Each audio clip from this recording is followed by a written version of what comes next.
Assalamualaikum warahmatullahi wabarakatuh. Saya Faridah Mutia Zahra. Di sini saya akan menjelaskan jawaban untuk soal nomor 1. Berikut adalah soal nomor 1, yaitu sampel acak perusahaan yang bergerak dalam utilitas listrik, jasa keuangan, dan pengolahan makanan memberikan informasi berikut mengenai keuntungan tahunan per karyawan, seperti yang disajikan pada tabel berikut ini. Lalu haruskah kita menolak atau tidak menolak klaim bahwa tidak ada perbedaan yang nyata dalam populasi untuk keuntungan tahunan per karyawan di masing-masing dari ketiga jenis perusahaan, dengan tingkat signifikansinya adalah 5%. Maka dari soal ini dapat diketahui bahwa perlakuannya itu ada 3, yaitu dari ketiga jenis perusahaan, yaitu utilitas listrik, jasa keuangan, dan pengolahan makanan. Lalu selanjutnya, respon yang diamatinya itu mengenai keuntungan tahunan per karyawan. Maka dapat diketahui bahwa K dalam soal ini yaitu banyaknya perlakuan ini ada 3, karena dari 3 jenis perusahaan tadi. Dan untuk N-nya itu terdapat 5, karena dari setiap perlakuan ini terdapat 5 kali pengulangan. Lalu untuk langkah pertama itu kita menentukan dulu hipotesis nolnya. Hipotesis nolnya atau H0-nya ini adalah mu1 sama dengan mu2 sama dengan mu3, yang berarti rata-rata keuntungan tahunan per karyawan di masing-masing dari ketiga jenis perusahaan adalah sama. Lalu selanjutnya H1, yaitu minimal ada satu tanda sama dengan tidak berlaku pada H0, atau rata-rata keuntungan tahunan per karyawan di masing-masing dari ketiga jenis perusahaan adalah berbeda. Yang selanjutnya kita menentukan statistik ujinya. Di sini kita menggunakan distribusi F, yaitu dihitung dari rasio rataan kuadrat perlakuan terhadap error. Maka ada formulanya yaitu MSK per MSE. Untuk selanjutnya kita melakukan perhitungan untuk mendapatkan tabel ANOVA. Seperti tadi sudah diketahui, N-nya itu sebanyak 5 dan K-nya adalah 3. N itu merupakan pengulangan pada setiap perlakuannya itu sebanyak 5 kali, dan K-nya itu ada 3 karena merupakan 3 jenis dari perusahaan tadi. Yang pertama adalah kita mencari itu SST. SST atau jumlah kuadrat total, di mana SST ini merupakan penjumlahan dari kuadrat setiap nilai pada perlakuan I pengulangan ke J yang kemudian dikurangi oleh jumlah semua dikuadratkan lalu dibagi oleh jumlah dari banyaknya pengamatan. Maka dapat dihitung yaitu dari setiap nilai pada perlakuan dikuadratkan lalu dijumlahkan, yang kemudian dikurangi oleh jumlah dari seluruhnya, dikuadratkan lalu dibagi dari banyaknya pengamatan. Di sini setiap nilainya itu seperti 49,1 dikuadratkan lalu dijumlahkan dengan 55,6 dikuadratkan, kemudian dijumlahkan dengan 39 dikuadratkan, dan seterusnya hingga 15,8 dikuadratkan. Kemudian dikurangi oleh jumlah dari keseluruhan yaitu 518,2 dikuadratkan, kemudian dibagi dari banyaknya jumlah pengamatan. Di sini terdapat 15 kali pengulangan atau 15 kali jumlah dari pengamatannya. Maka didapatkan hasil yaitu sebesar 1925,557. Setelah kita mendapatkan jumlah respon untuk setiap jenis perusahaan tersebut, kemudian kita mencari SSK. SSK ini di mana jumlah dari setiap perlakuan dikuadratkan, kemudian sama halnya seperti tadi SST dikurangi oleh jumlah seluruh nilai lalu dikuadratkan dibagi oleh jumlah dari pengamatannya.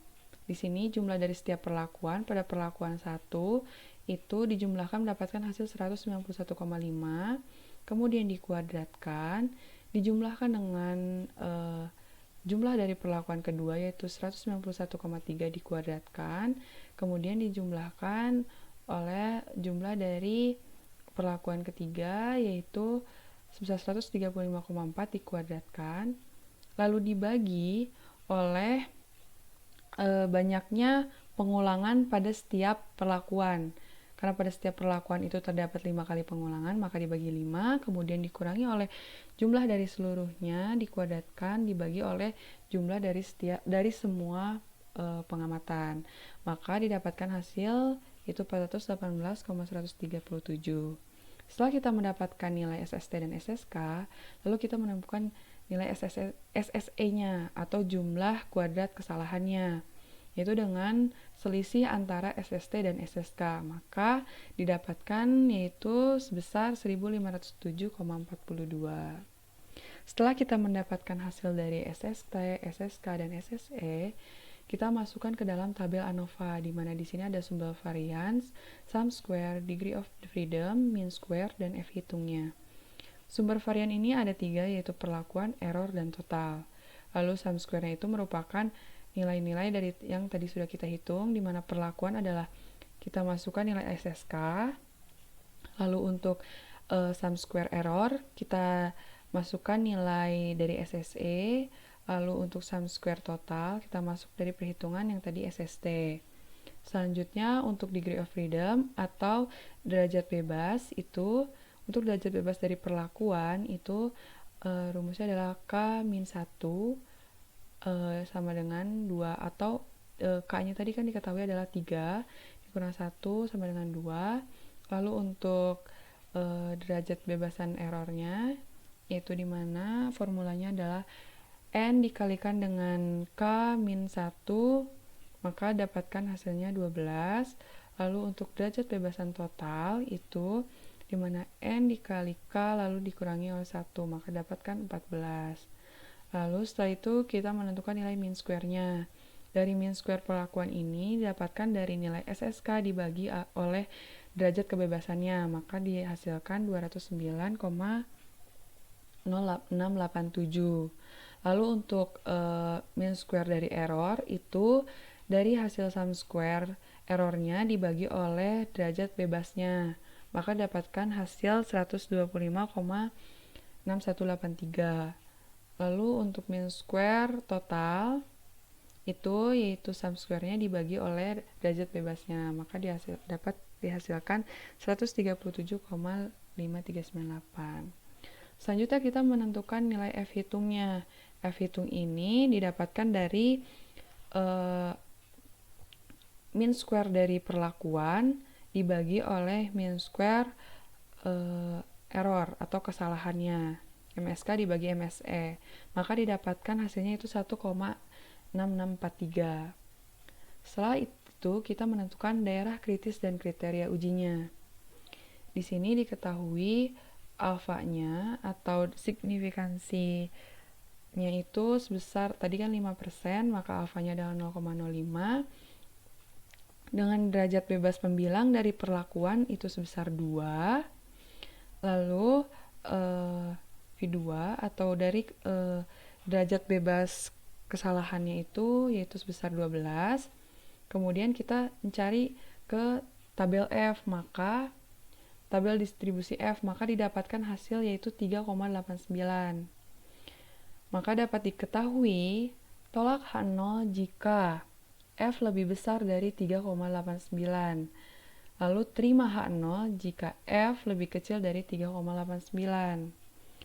Nah, setelah tadi dari perhitungan tadi itu didapatkan F hitungnya itu sebesar 1,6643, yang berarti dia lebih kecil dari F-nya atau F kritisnya atau batas kritisnya, yang berarti dia ada di daerah terima H0.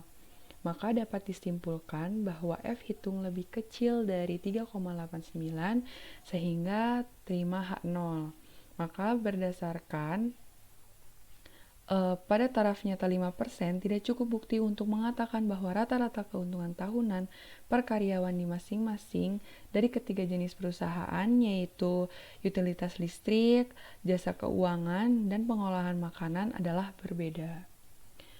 Itulah sekian dari penjelasan untuk soal nomor 1. Terima kasih.